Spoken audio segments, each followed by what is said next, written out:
Hey fellow babies, welcome back to Pachter Factor on SIFTD.net. I'm Michael Pachter, happy to have you here.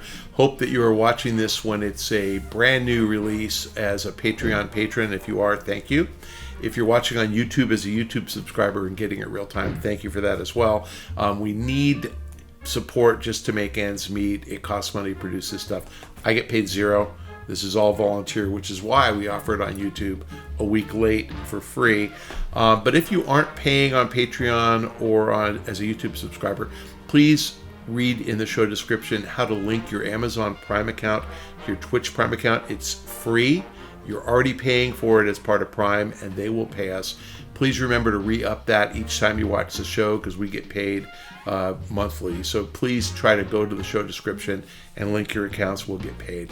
Hey, today's question from YouTube from Evan Adams. We're now 2 years into this hardware cycle.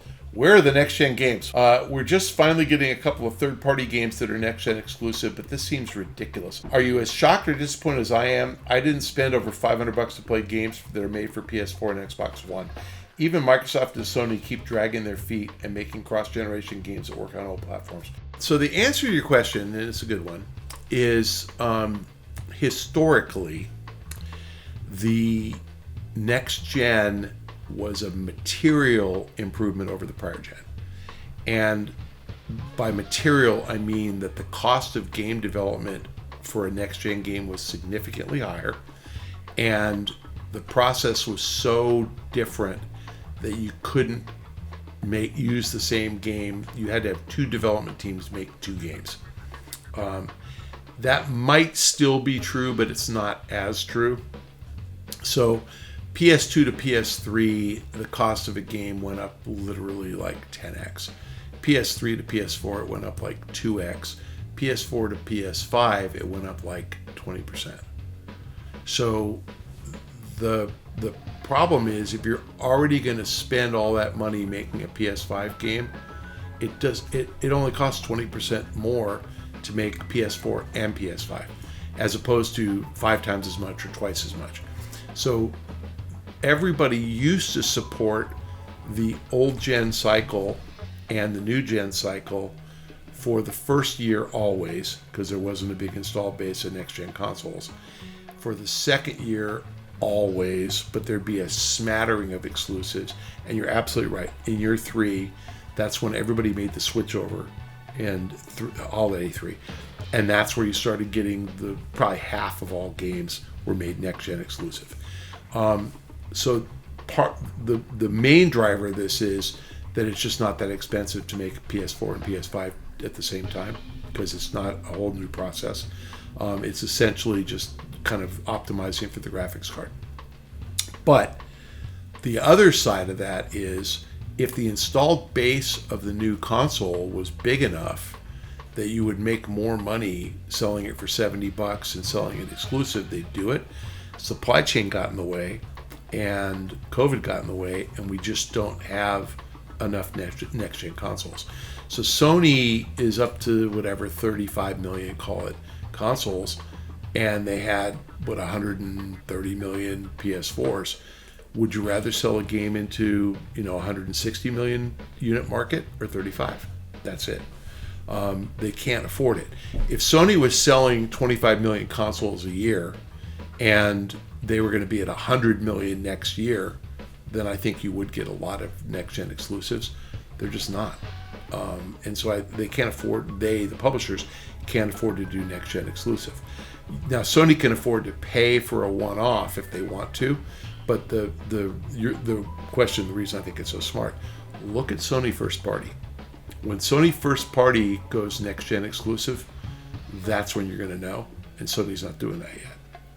In God of War, a normal first-party exclusive, normally in a mature console cycle, will maybe do 10% of the market, but God of War, I bet God of War sells 15 million, 17 million units. It's going to sell a lot.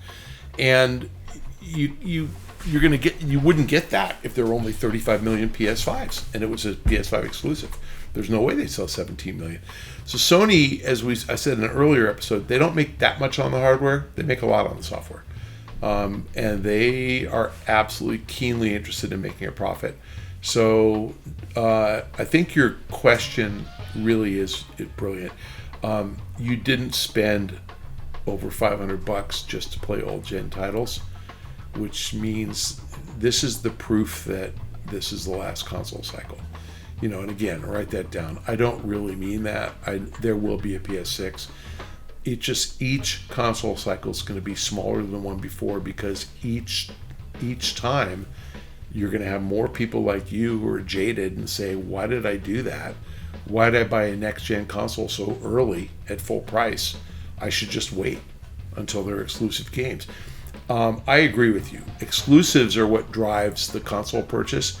You didn't buy it for exclusives. You bought it because you wanted to be a first mover, which is cool. I get it. And you really wanted the bright, new, shiny object. But Sony's hurting itself by not coming up with enough exclusives and making you feel special, making you feel like there's content that you really need. Shane knows this. I bought my first 4K TV in 2022. And the reason is there was no content that I gave it about, including games, where I really felt like I needed a 4K TV. PS5, first time I actually really felt like I needed it. And like I said, I still subscribe to Netflix. 2022, 4K TVs have been around for 10 years, but I waited till 2022. Not because I'm too cheap or couldn't afford it. I just didn't think there was any content. Consoles are going that way, where you're just not going to buy a PS6 unless there's exclusives. So my guess is the next cycle, which is going to start in 2026 or 2027, you won't buy a PS6 till 2030, because you're going to wait and see if there's any games out there that you really need to play. But that's the answer. It's a profit deal.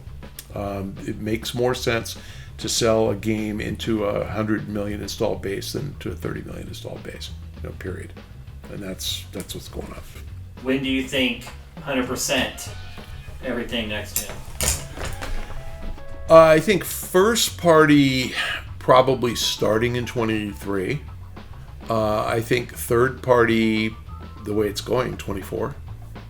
I don't think it happens in 23. Now again, there may be a one-off game, and also there may be a paid exclusive.